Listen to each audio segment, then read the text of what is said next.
Hello friends. Today we are going to talk about the international business and how to identify the market, plus how can you check competitiveness of your product when you are exporting to a third market. Let me take the content of today's discussion in this form. First, we are going to talk about what are the various form of trade data classification by which you can ascertain that the export product that you are going to make in a third market is indeed the commodity that the other countries are looking for. That is extremely important because what you will come to know, in case there is a wrong classification in the product that you are submitting, that's liable for rejection in the foreign markets.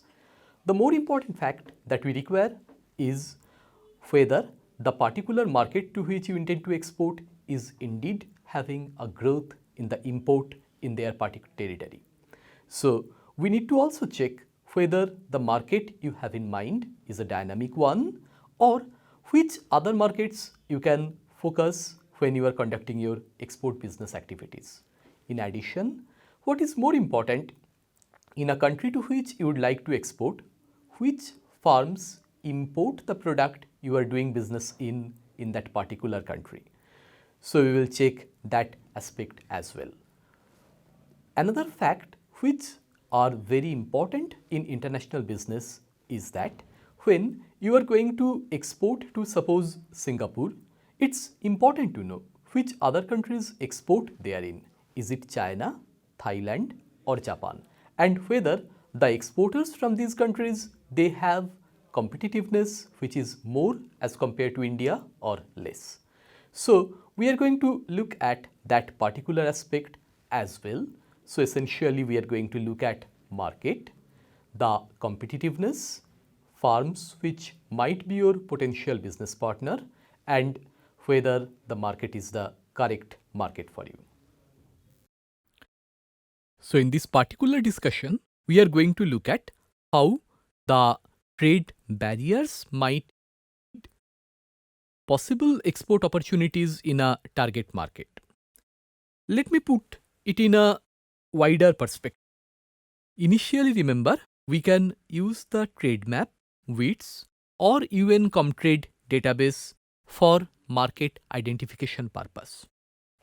Suppose you have identified one particular market or a couple of markets to where you can export your product with competitive advantage. Now, you are going to look at the possible export in a country, but what can be? One, the practical problem, that is where you can export.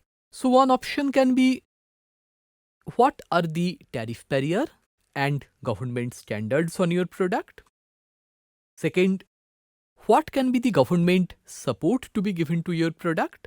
And third, what are the surface trade barriers that might be imposed on export of your product? So let's look at all of them one by one. First, we look into the Market Access Map database. You can register in TradeMap for accessing trade data. Now, the user ID and password that you are getting for understanding the barrier on that, you can use the same user ID and password here as well. If you are creating a new user ID and password for Market Access Map, in that case, you can just register for the database here. Those of you already having a TradeMap user ID and database can just straight away log in.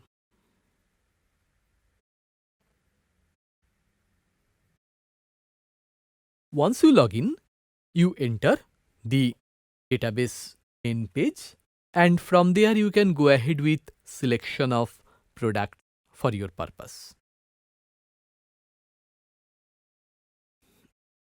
The database gives a huge form of information, and if you take the cursor on support material on the menu frame, in the first drop down menu an user guide option would come.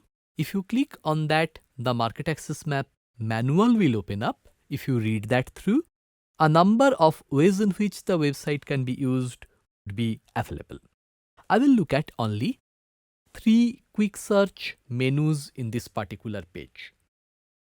Quick search first, let's go for compare tariff. If you click on the compare tariff, the idea is here you are trying to determine what are the trade barriers in terms of tariff across a wider set of countries. So you look at India as the exporting country. We look at one particular product, 6109910, t-shirts, singlets and other fists of cotton as one exportable product from India, and then we click on proceed.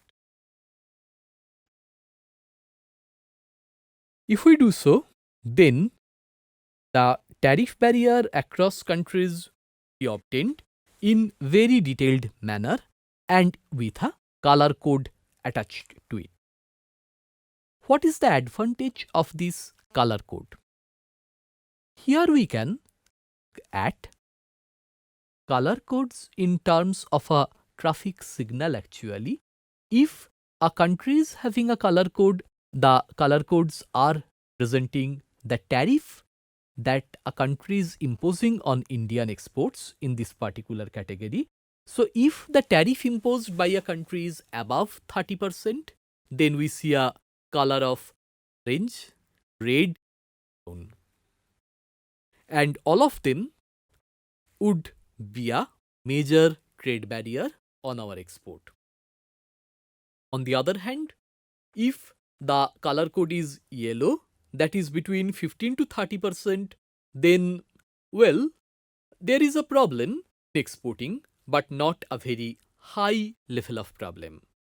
But if the color code is green, that is, it's from 0% to 15%, then exporting to that country might be easy for Indian exports.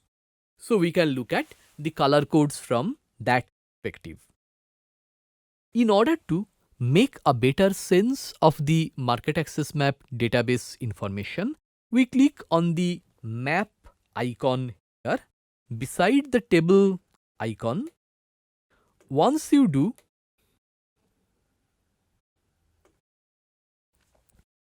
it represents the entire world graphical plate. So we observe which countries the yellow dots are, which countries the green dots or colors are distributed, and in which country the red, orange or brown shades are. So we can make out Iraq, Iran, Brazil, South Africa are some of the markets where there exists some form of trade barrier. If you take the cursor on any particular country,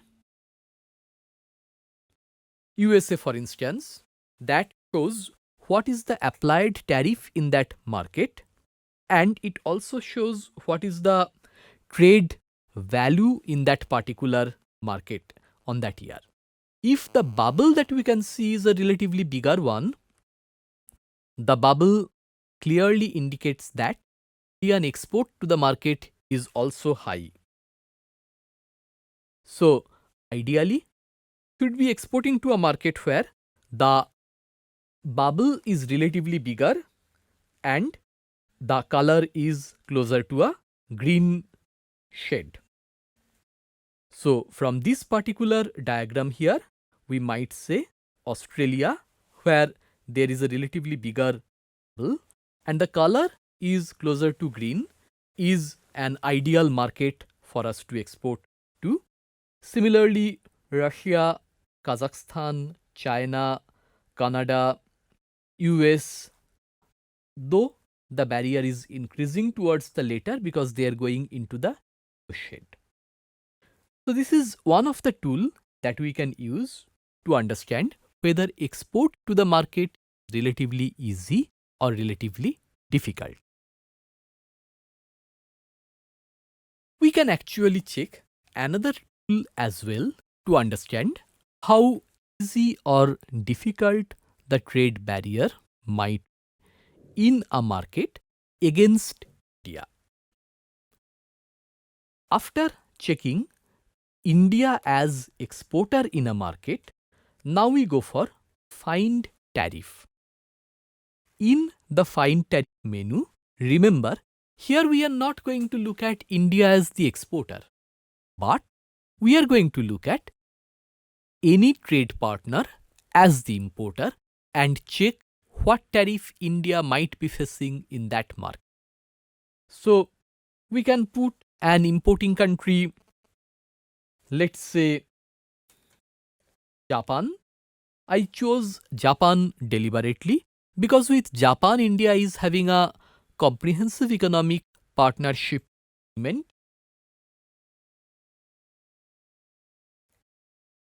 Then we select the product. We again go into the 610910 product category. Exporting country, we can select India. I am selecting all so that we can compare India with other countries' particular query. The output is observed here. Now what we see is that there exist MFN duties of 10.9%.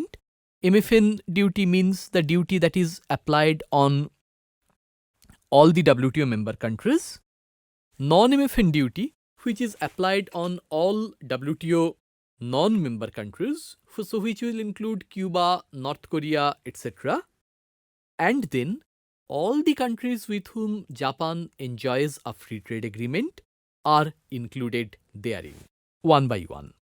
So if we try to go down the list, we will see there is a preferential tariff for India, which is 0%.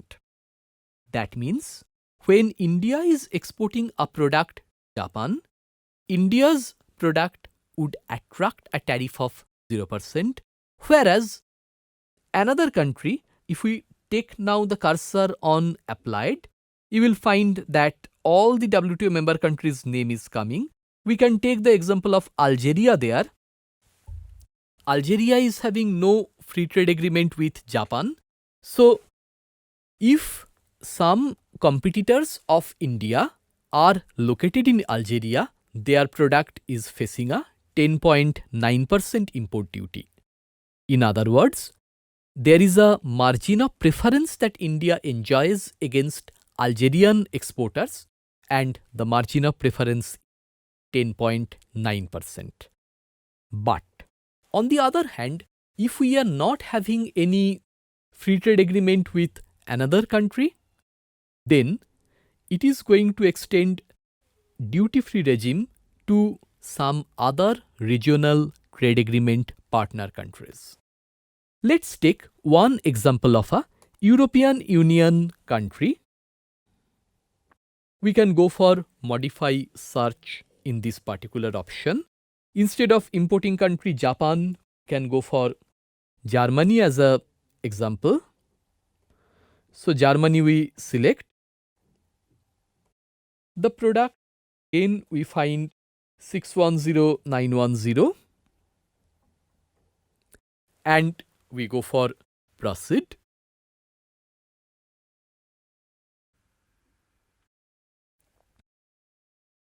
Then what we find is that European Union, that is against export coming from Spain, UK and other countries, Germany impose a tariff of 0%. MFN duty is 12%. If we click the cursor there, we find that this now is going to include India as the country. So India is going to have a margin of dispreference of 12%. So here while export, you have to be very particular about the export pricing that you are going to make for your consignment per unit. This is one of the major factor that you have to take into account international business capabilities and potential. Now, there is a last option that you ideally can check, the Find Non-Tariff Barriers menu. How can we check the Find Non-Tariff Barriers? Again, we go for the quick search, and in drop-down menu, we look at Find Non-Tariff Barrier menu. Then we go for the importing country, which we select at importing country. We might look at Germany only. We can look at any country for that matter. But let's look at Germany, Indian export to Germany, and the product can select as 610910 and then click on proceed. Once we do, we find that there are 6 requirements that Germany might be having on Indian exports. They include labeling requirement, marking requirement, product quality performance requirement, testing, certification and inspection requirement. So we can click on each of the individual categories and check what form of requirement Germany might be having on Indian export. So as I noted, one must check for the tariff and non-tariff barrier both for exporting to a particular market. In German market, for instance, we see that the tariff can be relatively high and a number of compliance requirement also be there. So it is more important for you to check what can be the ideal government support for exporting to Germany or Japan. That we can check with respect to a database called India Trade Portal. If you type India Trade Portal on Google, then the India Trade Portal database would open up, which in a step-by-step manner would give the government support or other policy framework clearly. So we type the HS here, 610910. Once we do, we have to select whether we are interested to know the information on export or import. So we click on export and then we select the export product. Once we do, in 5 short steps we are coming towards the output. We now have to identify the market which we are interested to export the product to. We click on Germany, for instance. After that, we click on Next. In the earlier discussion, we have known that the HS code by the exporting country and HS code by the importing country may not perfectly match. So now we look at the HS code by clicking on the import code by Germany. We select Next and this gives us the scenario in German market. We can check a number of information from output. The first row, as you can note, is the most favored nation that Germany is going to charge on Indian exports. But there is another tariff that Germany might put on India, which is the generalized system of preference tariff. If we go back to market access map output, we could have seen from the German result that we have checked, there was one GSP country, as India is one of the GSP country as well. So you might face a 9.6% tariff in Germany, but for that, the rules of origin documents have to be fulfilled. That is, the product must originate in India in line with the German requirement stated in a very simple language. Germany might check whether, let's say if you are exporting shirt, then whether the cotton is cultivated in India and weaving and other activities done completely in India, then it's a pure Indian product. But if the cotton, fiber or fabric you have imported from another country, Germany might check what is the extent of value addition within Indian territories. So one by one, if we look at first SPS TBT policy framework,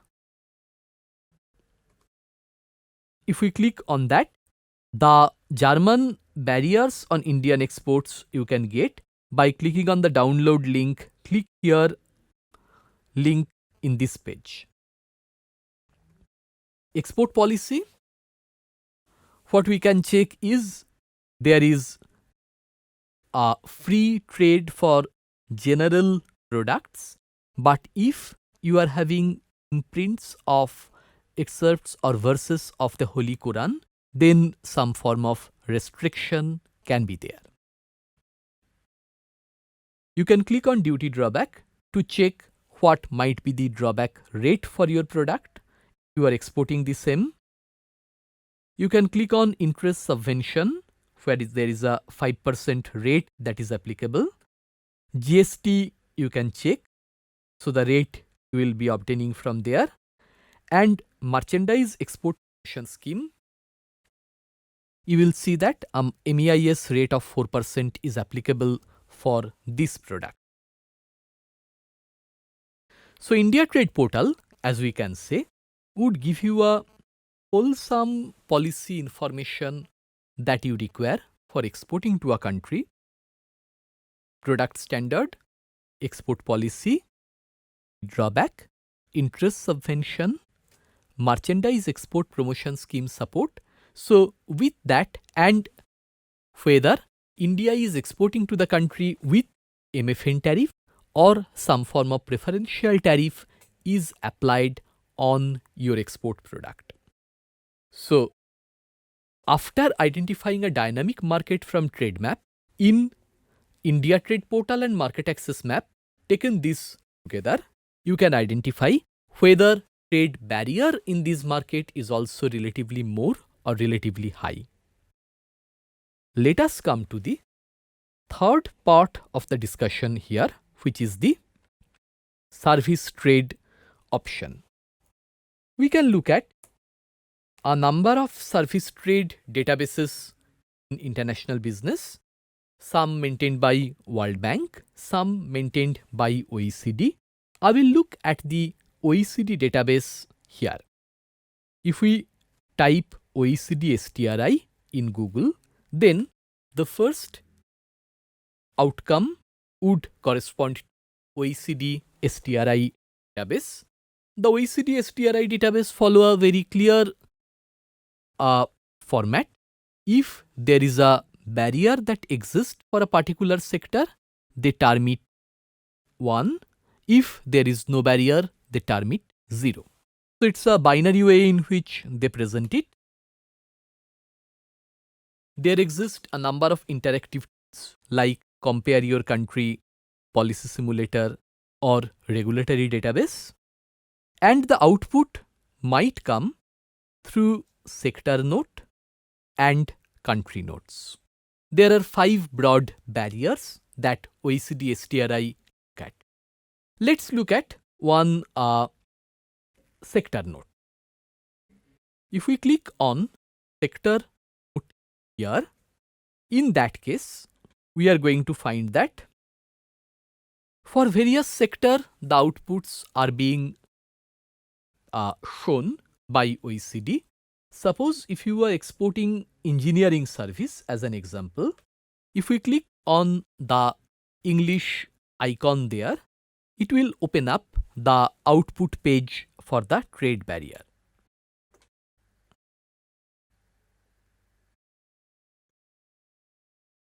What we see in this particular example is that the countries are shown by the extent of the trade barrier, and as you see, the height in the how closed a country is in terms of barrier. So we can say Slovak Republic is a very closed country, whereas if we look at Chile or France, they are relatively open in terms of their trade barrier. Now, as I said, there are 5 broad categories through which countries can restrict surface trade: restriction on foreign entry,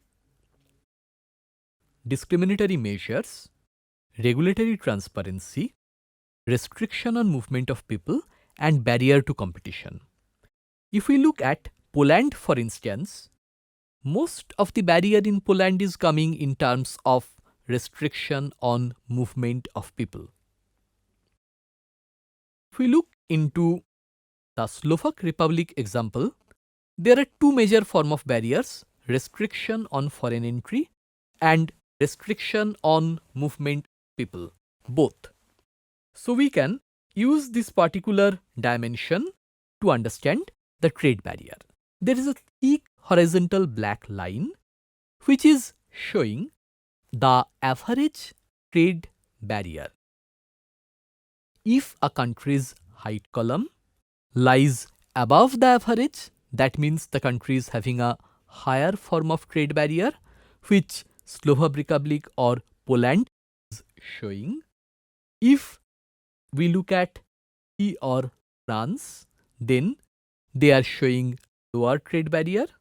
There is a pink dot that we also observe in this example. The idea here is, in case the pink dot lies in the height column, that means the trade barrier in that particular country is increasing. At the example of Denmark, we can see such example. So it shows that in Denmark, trade barrier is actually on the rise. On the other hand, if we look at the example of country like France, where the pink dot lies above the column, it shows that trade barrier over 2014 to 2017 is declining. So by combining these information, you can conclude whether a particular market is becoming more or less protectionist over a period of time.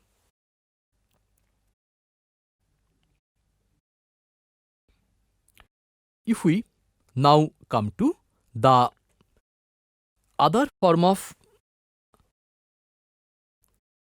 tool that OECD shows us, we can go for the other output, which is the policy simulator, essentially where we can compare 2 countries. If we click on policy simulator here, it will take us to the page where 2 countries can be compared, and you can select your sector and your country. Suppose you click on choose a sector and you are interested in exporting of the accountancy service. Now, suppose you are trying to export it to, let's say, Belgium, or you are already exporting accountancy service to Belgium. We get the trade barrier of Belgium very close to 0.5, so which shows Belgium is indeed not having a very good framework for export of this service. Now we want to compare Belgium with a couple of countries. Say you already know what it takes to export to Belgium. So you compare Belgium with Brazil. And what we see, Brazil is actually showing a lower trade barrier shown by 0.01 as compared to 0.439 of Belgium. If we compare, we will see the major part of trade barrier in Belgium is coming in 2 categories. They are the restriction on foreign entry, movement of people, and there is a third category, we can say, the regulatory transparency. In Brazil, we observe, though the volume of barrier is relatively less, we see that In Brazil also, the barriers come up in these three categories only. So by looking at this output, we can understand while exporting a service to one country or multiple countries, how the trade barrier can be compared. So today's discussion give us an idea about when you are trying to export a product from India, which market you can target in short run, which markets could be looked in long run. In case the markets are not ripe at present or your product might lack competitiveness in short run, in what way you can approach the future growth of the product. You also looked at which farms might be a target exporter for your product in the market. Then we are going to look at the idea of competitiveness, that is, if you identify a market of Singapore, then in that particular market whether India is improving the competitiveness. So with this knowledge, I think you can approach a particular market and you can decide whether a market to be tackled in short run or long run.